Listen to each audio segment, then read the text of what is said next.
Exercise 3.3 question 3 prove the following मतलब पाचवा example tan x plus cot x equal to 2 cosec 2x. इथं prove करायचं आपल्याला LHS side equal to RHS.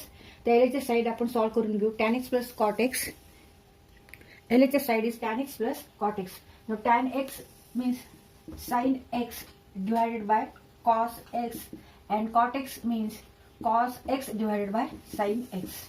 आता इथे ऍडिशन करून घेऊ आपण. क्रॉस मल्टिप्लिकेशन घ्यायचं. sin x into sin x, sin square x, cos x into cos x, cos square x divided by cos x into sin x or sin x into cos x.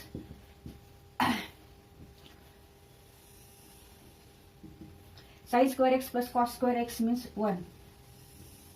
Sin square x plus cos square x equal to 1. Trigonometric fundamental identity. Sin square theta plus cos square theta equal to 1. Therefore, sin square x plus cos square x equal to also 1. 1 divided by sin x into cos x. इथे आपण पहिल्यांदा sin x term लिहिले मग cos x, कारण दोन्ही मध्ये multiplication आहे त्यामुळे आपण टर्म्स अशा पुढे मागे लिहू शकतो.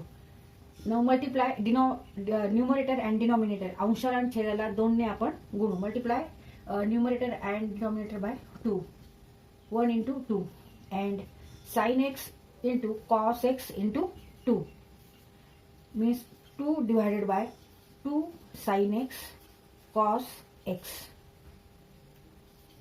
But 2 sin x cos x means 2. तर इथे आपण फॉर्म्युला वापरला sin 2 theta equal to 2 sin theta cos theta. हा डबल अँगलचा फॉर्म्युला आहे. Trigonometric function of double angle. त्याच्यातलं साइन हे फंक्शनचा आपण इथे हा फॉर्म्युला आहे. sin 2 theta equal to 2 sin theta cos theta. Now here theta is x.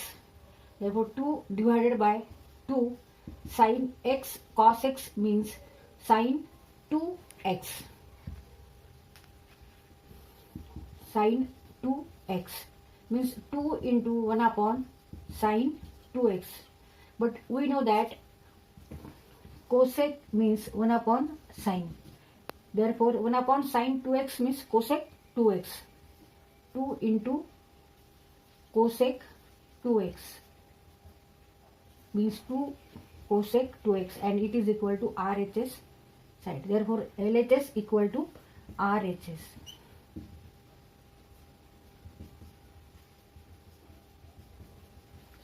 तर इथं आपला क्वेश्चन हा सॉल्व करून झालेला आहे. Example 6 cos x plus sin x divided by cos x minus sin x minus cos x minus sin x divided by cos x plus sin x equal to 2 tan 2x.